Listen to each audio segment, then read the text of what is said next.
Want to stop juggling spreadsheets, calendars, and a dozen apps just to run your rentals? Lodgify makes it easy. It's an all-in-one toolkit for hosts. Build a direct booking website, automate guest messaging, and keep all your channels in sync. Running your rental business your way has never been simpler. And for Good Morning Hospitality listeners, you can get 20% off any yearly plan with code GMH20. Just check the link in the show notes to get started today. Welcome to Good Morning Hospitality, your one-stop shop for the latest news, noteworthy trends, and thought-provoking discussions across the industry. From hotels and short-term rentals to all things travel and hospitality, you'll find each episode equips you with the information you need to start your week. Join us on Good Morning Hospitality every Tuesday, wherever you get your podcasts. Good morning, Sarah Nandapri. How are you, my friend? Good morning, Leo. I am good, buddy. It is hot in Barcelona. So I'm like Beyonce today with my fan straight on the face. I'm really enjoying it, actually. It makes you look more glamorous than you usually look. And you're pretty damn glamorous anyway, right? Thanks, buddy. I try. How hot is hot? It's hard to be glamorous in Barcelona in the summertime. I don't even know why I bother with makeup. Everything just sweats off in 5 minutes. So we'll take it. But anyway. Yeah, come on, scare us all. How hot is hot? I know it's humid there as well, so temperature's not everything, right? Yeah, so I think that's the real problem. It's just so humid, and when it's really sunny and there's no breeze, then I want to say it's like 29, but then the real feel is like 36 because of the humidity. So that's where it gets you. And nobody's got air conditioning. So I mean, like some people do, but it's fancy people. I ain't got no air conditioning. It's funny that it's not more mainstream, isn't it? But I guess there you go. These things will come, won't they, as the planet gets hotter and hotter. Yeah. Tell me, my friend, it's obviously lovely midsummer sort of behavior. What's the weekend brought you? Yeah, the weekend was actually pretty chill. Friday night. So Mao and I are going to Tomorrowland with some friends next week. Oh, yeah. Yep. And, there's 2 weekends. So this weekend was weekend one, and there were a couple of DJs that we wanted to hear play that were playing on Friday night. And they live streamed it. So we had our own Tomorrowland jam at home. We just opened a bottle of wine and sat in front of the TV, and it was great.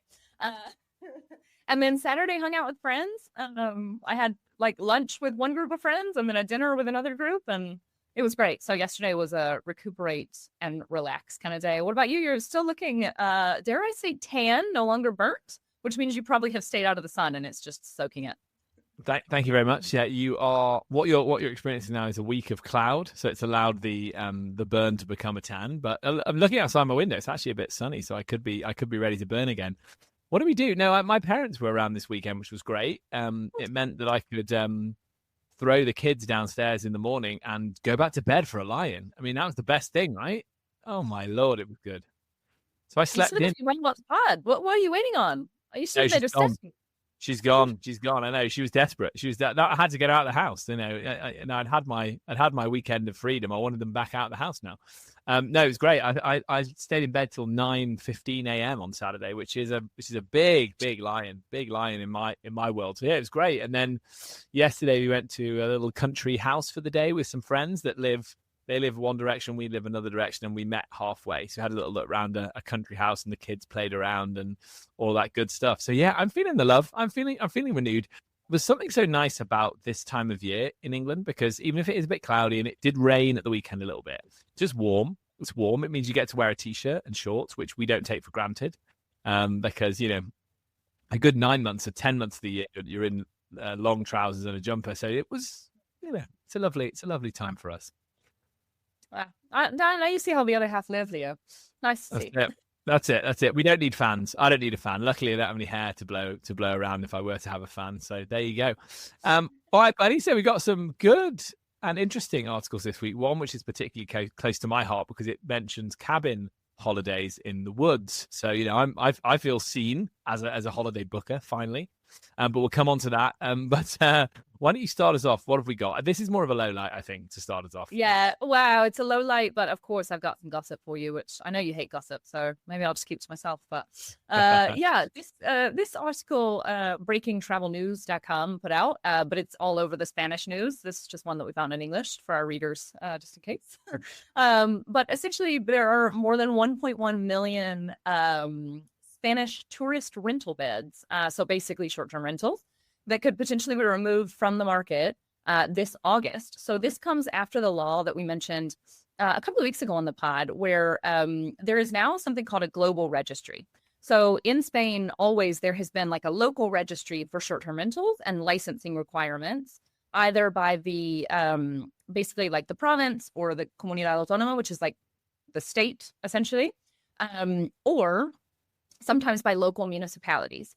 And so that has been going on for quite some time. And in many places where it is required to have a license, for example, in Barcelona, for a while, Airbnb asks you to put that registration number. Now, all of Spain has put out their new registration, which is called the unique registration, which is not unique because it's a disaster. The whole thing's a disaster. Because in every autonomous community, they interpret it as something different.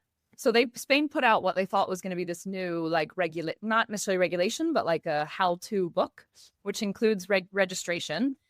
So anytime that anybody has any kind of property that they are renting out, including, so mine, for example, that I rent to students, it's registered. Each one of the rooms is registered. Short-term rentals, mid-term rentals, long-term rentals, all of them have to be registered in this unique registry. Essentially, this is the Spanish government's attempt to figure out what they're really dealing with, because oftentimes they don't really have good numbers because there's been no sort of Spain-wide registry before. And they're kind of doing this in prep for, according to what's on the news, for putting out national regulations or legislation that will surround housing in general. The interesting thing about this one is it was a requirement. So they put it out over a year ago saying, hey, there's going to be this unique registry. Here's how you do it. It opened on January 1st. And by July 1st, it was a requirement for everybody to be registered. I did mine in April, so I didn't have any issues. But now, of course, classic Spain, everybody waited until the last minute. And now the system has collapsed. So nobody can register their properties, which means that there's tons of properties that still don't have this registration number. And now the Spanish government is basically saying, Airbnb, we're going to take you to court. Airbnb, Booking, Vrbo, whatever. We're taking you all to court if you don't have this Spanish unique registration. And they already have this license field on most of the listings, but historically that's been for the local license or whatever else. So now they have to basically create a new space on the listing for this additional license number. So anyway, I find it quite fun that, they're going to just remove a bunch of listings, even though nobody can register because their system doesn't work because it broke. So there's your gossip. Classic Spain. I mean, I love it. It is. It's great. It's great gossip, isn't it? It does feel a little bit typical of things you tell me go on in Spain. So really, we can't read too much into it in terms of people's non-compliance. It's more of a case of like the admin behind this system is essentially defunct at this point, and essentially people that have been able to do business one way without problem are wondering why it's suddenly more of an issue today that they have to suddenly get a license number.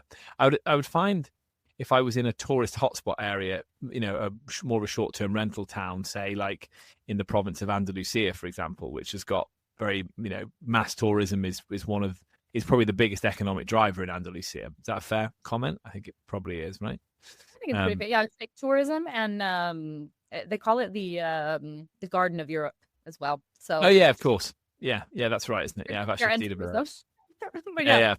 Yeah, I've seen a bit of that. Okay, so yeah, so you think like it's just for them, it just feels like, well, okay, it's another step of something I have to do, but really I'm just getting on with trying to run my business, right? Versus when you're in a spot that people would say there's like Barcelona, which is very politically contentious. So I imagine that non-compliance maybe slightly also blends along those lines too, right? If you're in a part of the world where it's not as front and center, you probably assume you're not going to get closed down, right? If you're in a town that wants short-term rental tourists, right? Well, there's that. And then also what was cited in the article, and I've also been seeing on social media following this, a lot of people don't know that it's different from the license they already have. So a lot of people are like, well, I have a license. And because this isn't a license, it's just a registration. So it's not giving you the right to operate, but you have to have it or you're not going to be able to list on some of these platforms.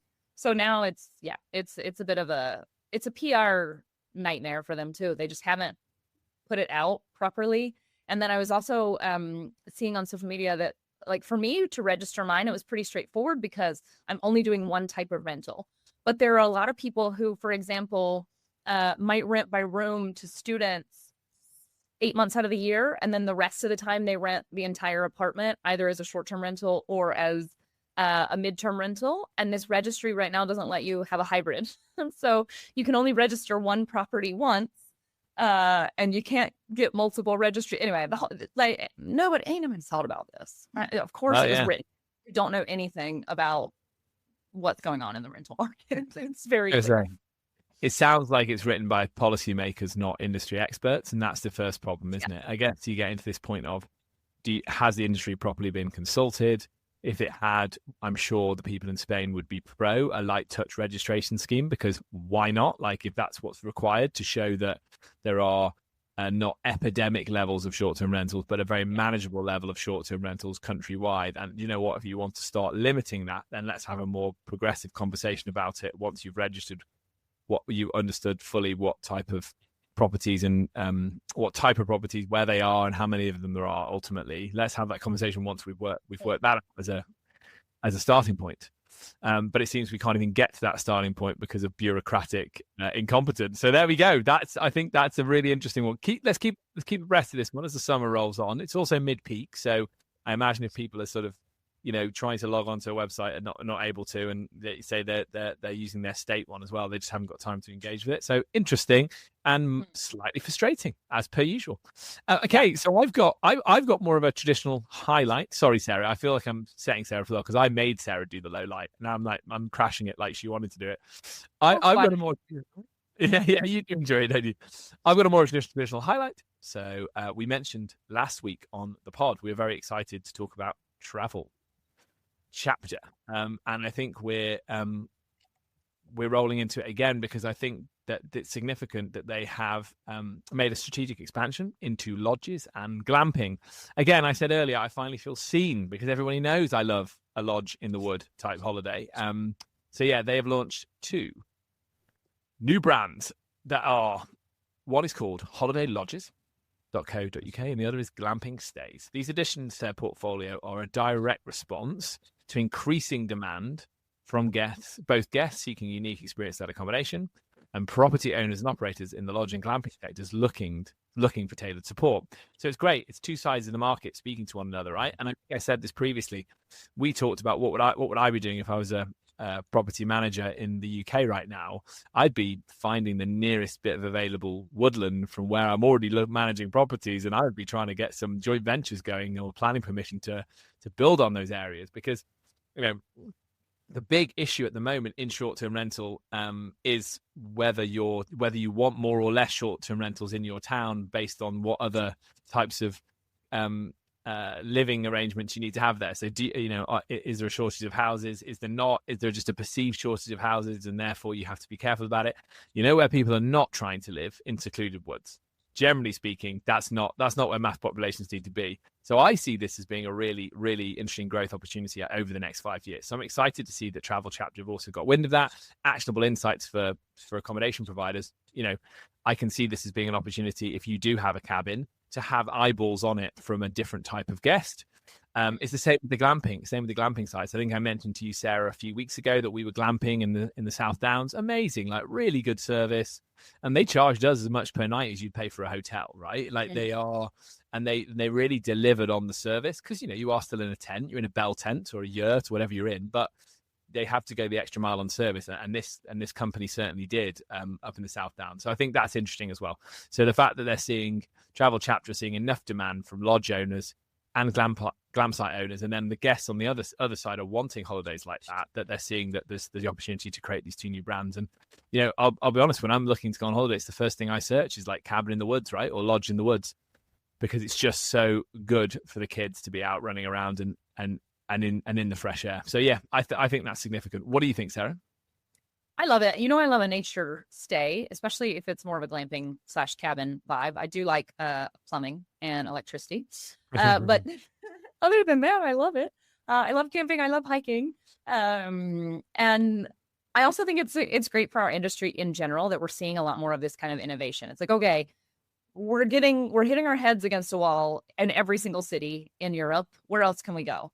And again, I like it because it goes back to basics of what to me a vacation rental or short-term rental traditionally was. It was really only recently that we started seeing that. Recently, I'd say about 20 years ago, maybe 30 years ago, we started seeing kind of short-term rentals really being in cities. Historically, it was always like a holiday home or a house by the sea or in the woods or whatever, wherever that may be. So I think it's good to see that there's still demand for those types of holidays. And I also think it's a really unique opportunity for our industry in particular, because whenever you're going somewhere where it is more about nature, then it's a lot less about location, which means that you can kind of build it anywhere that it's easier to find land, easier to find properties. And it also means that we can really stand out in our industry by having these kind of unique stays, which is one of my favorite bits of short-term rentals and vacation rentals in general, is that every property is different. It's fine if you go to a city and you stay in a building where everything's the same, but that's got no charm. That's like a means to an end for me, and it's a hotel with a kitchen. It's not a traditional like vacation rental. So I really like this. I think, yeah, we can really bring unique supply into the industry, and I would tend to agree with you, although in many places in Spain, the rules apply equally if you're in the middle of nowhere, in terms of like trying to buy a house or build on certain kinds of land and things like that. But it sounds like in the UK, things are a little bit more lax, I guess you could say, in terms of being able to do that. But I think, yeah, if there's like change of use and all that kind of stuff, I know here it's really complicated. But it sounds like in the UK, there's a lot of companies who are kind of moving more into this line of short-term rentals. So it seems a lot easier. I think the UK is definitely more laissez-faire than the Spanish government, but that's not difficult, right? I don't think that in any way means the UK government is laissez-faire. But in the land of the blind, the one-eyed man is king, so to speak. I think here I think what sometimes we lack in the UK sector, the UK government speaking to our sector, is this idea that if you build it, they will come, right? So it's the idea that you can pull tourists into the country, but you've got to work out where you want to pull them to. So again, that idea of like relaxing planning regulation around what you can do in certain woodlands, because I know, for example, that a lot of them have a stipulation that you can't have overnight visitors. The woods can just be used in the day, but not the evening, things like that. Now, what I think you can do to counter that is you can look at the ecological footprint of what you're doing. So you can make sure that people build structures that can also be put away and the wood be returned. So for me, it's more about the permanence of something. I wouldn't want to see like lodges getting built without the necessary look at what it would do to the footprint of a place. But you can do glamping's a great example, because you just fold everything up at the end of the summer and then it's gone. And you can also build toilets and shower blocks and things like that can be returned back to whence they came, to return things to nature. As it's access to water is the key thing, right? But that can be piped in and that can be worked. But I think that's the key. We just need to think outside the box here and be imaginative, because we don't want to have especially in the UK, we don't want to have this Britain is not open for business mentality. It needs to be, okay, we feel like in some urban areas, maybe we have enough short-term rentals and enough hotels, and the tourist mix is right. What can we do to inspire our European cousins to get in their camper vans, get on the ferry or get on the tunnel and come across and spend a week to 2 weeks in England? Well, you've got lots of woods there that could be utilized more, and build those experiences, and they will come. So I certainly wouldn't say the UK is much better than the Spanish government, but I'm optimistic that there's enough people focused on the idea of growth and innovation that it will come. And then, as I say, as someone that's made their career in the short-term rental space, these opportunities, you should be in a good position to leverage them, because you've got the operational know-how if they're adjacent to a market that you already work in. So yeah, I would say at this point it's more of it's definitely in its infancy, but we are culturally, I think people are really demanding this type of stay. Plus the basic thing as well, very, very obvious thing to say, is the UK is getting hotter in summer as well. And the thing that put people off, certainly the glamping, not maybe cottages in the woods, lodges in the wood, but what puts people off camping is the rain and the cold. But as we get hotter, that all swings in, really, because camping is possibly the most wonderful weekend you can have if the sun's shining, and it fast becomes the worst weekend you can have. Yeah. I can imagine. Sarah, take us on, my friend. Where are we going next? Oh, well, we haven't talked about this enough, so we're going to give a nod to it, but we had to because Airbnb put out a really interesting report on over-tourism. And essentially, yeah, kind of highlights of the paper, because it's, I think, 37 pages long. But kind of highlights are everything is really driving over-tourism except short-term rentals, because of course their stance. But there were some really interesting points made in the paper itself. One of which I found something that nobody else is talking about when it relates to over-tourism, which is, what if we restrict flights, the number of flights that can come into a certain destination on a certain day? And so one of the pieces of content, there was a whole paragraph basically about how actually airline travel and arrivals to major cities. So they did 4 case studies in particular. One was Paris, Amsterdam, Barcelona, and I forget the other one, where they dove into all of the potential causes of over-tourism. Of course, they mentioned the cruise ships, which I'm all about demonizing. At least if we're going to talk about over-tourism, right? It's definitely a factor that nobody seems to consider. But the flights is one that I had never really thought about either.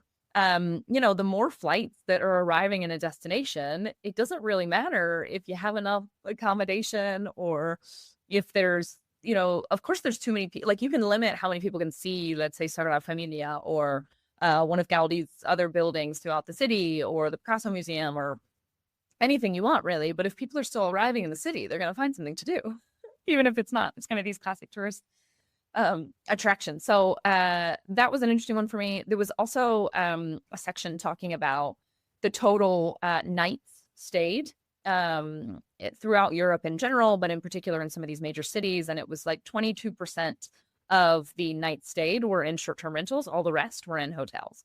And so basically kind of putting the burden back on hotels of okay, if over-tourism really is an issue, why are we not looking at hotels? Why are we not looking at transportation?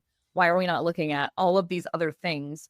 And in fact, there's then a section on kind of local impact as well of short-term rentals, which we talk about on the pod all the time, which is the fact that hotels, if you're staying in a hotel, you want to be in the city center, and that's why you're willing to pay that price. But in an Airbnb, people are more willing to be in kind of the peripheral areas as long as it's well connected to public transit. And so basically how short-term rentals actually disperse tourism in a lot of these major cities outside of sort of the general hubs. So those are kind of the highlights that I drew from, but I don't know if you had anything else, or if you want to talk about one of those things. Yeah, bits and bobs based on that. Bits and bobs. Got to sound so English then, didn't I? Bits and bobs. Apologies, American listeners. Bits and bobs. It's bits and bobs from that, darling. Okay, so bits and bobs, I would say.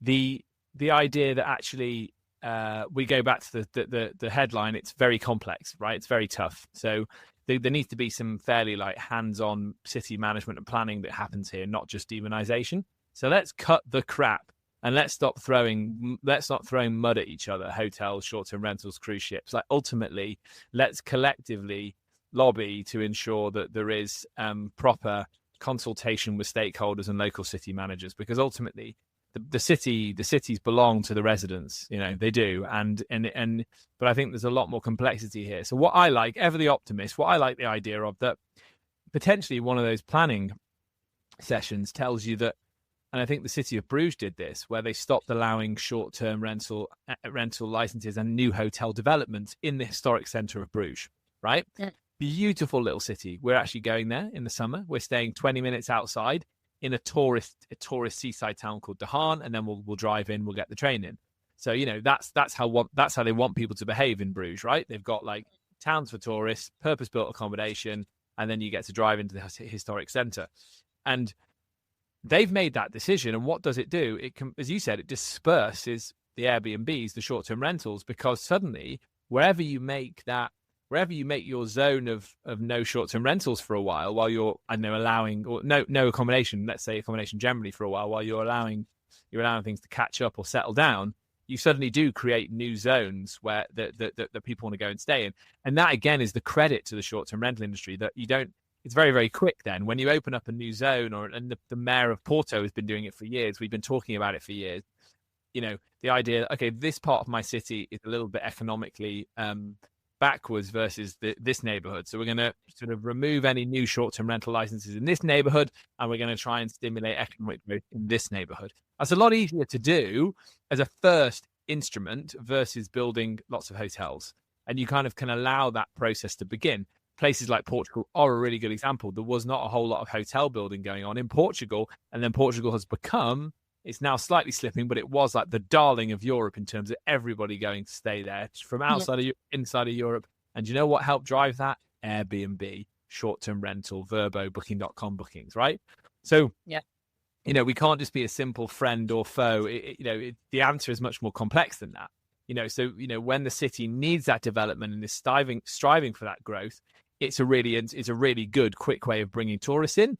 But then if you have what you would consider over-tourism, then potentially you do need to look at measures of how you react to that based on the city that you are trying to build. So for me, I think the disbursement element of what you said is the most interesting because it's the most easy to execute on. And again, let's stop telling half truths. Let's tell the whole story, right? Which is that there is a growing cohort. There's a rising middle class in China and India that want to come to Europe on holiday. Why? Because Europe is incredible. It's an incredible place to go on holiday. But as a consequence, you do need to think about, I've said this before, but man, I'd love it if this became common parlance. Let's think about it's the osmosis effect, right? You can't have all your tourists walking down the Ramblas. You need to have people in Girona. You need to have people in seaside towns in Costa Brava. That's that example. If you're in Athens, you can't just be in Athens. You need to be on the outer areas of it and stimulate growth because, the economy of Europe is, a lot of it's largely built on tourism, but there's still lots of parts of Europe that are economically further back than the tourism hotspots that would welcome the arrivals and would welcome the visitors. So let's try and tell the whole story of what Europe has to offer. Last week, we focused on the train article. We talked about how direct marketing organizations that are further back in Europe, this is how good they are in America, could be doing more to sell the virtues of towns that are less obviously traveled to, less regularly traveled to. And lots of people like finding the road less traveled. They don't want to be in a crowd in a big city. They want to be driven somewhere else. So let's use our best marketing efforts to get them there. And again, what will help catch that trend quickly, short-term rentals, because it doesn't require a whole load of planning to build a big hotel. That was a rant, wasn't it? That was a real rant. It was a rant, but you touched on something that I think is also worth mentioning, which was cited as well in this report, which was that short-term rentals are able to expand the supply to meet demand, and they tend to do that when there is the highest demand. So, for example, it might be really typical. You go away, or maybe you are going away for 2 weeks, 3 weeks, whatever. You might put that property on Airbnb as long as you're allowed to in some of these major cities. And so that supply can expand without actually taking away a long-term housing option. So it was also another kind of nod in favor of Airbnbs. Whereas with a hotel, like you build that hotel and it is there all year round, whether you got people or not. So I think the elasticity of the short-term rental supply to rise to meet demand at different points in the year is also worth noting for our industry. The elasticity point. Well said. Well, actually hard to say. I nearly almost messed that word up. Okay, quickly, look, we've got to do this. We've got a headline finish with this because I can't resist talking about it.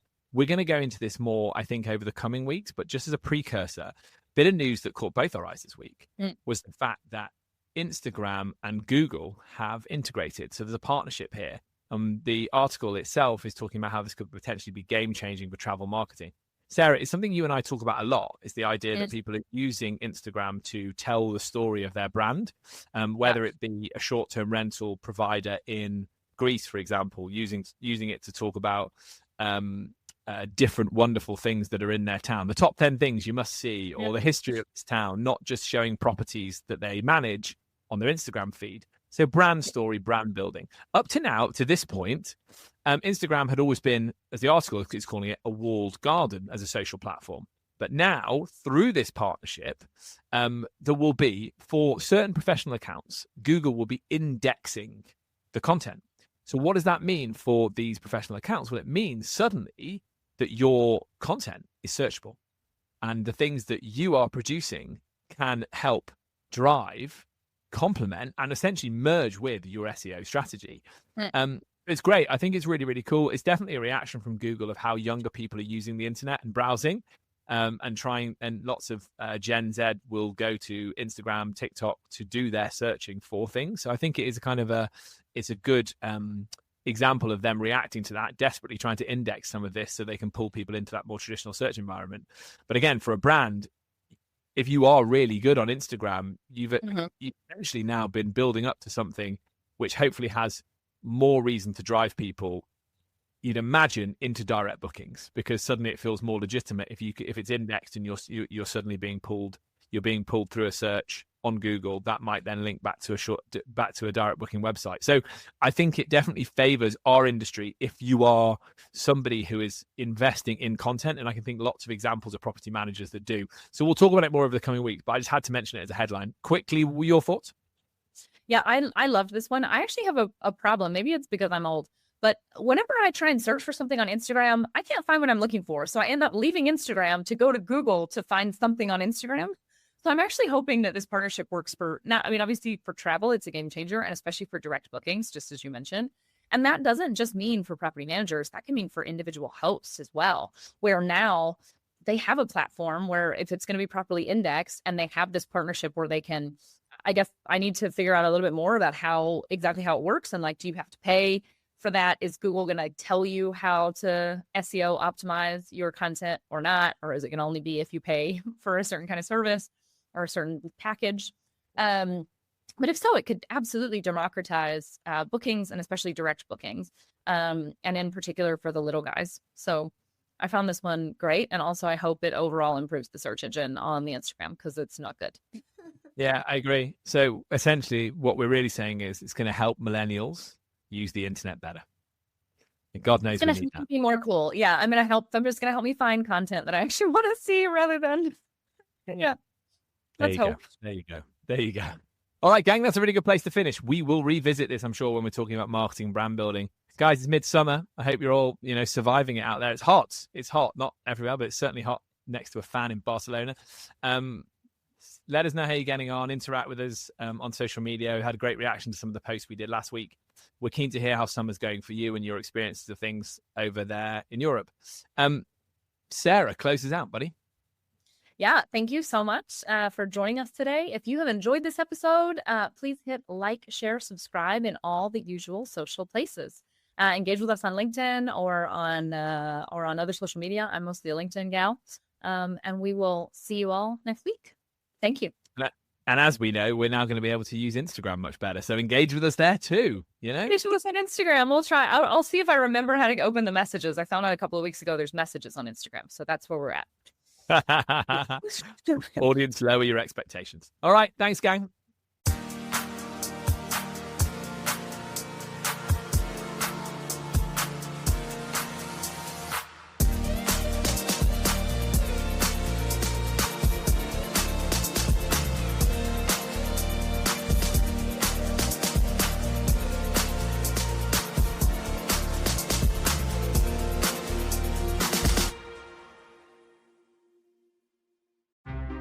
Want to stop juggling spreadsheets, calendars, and a dozen apps just to run your rentals?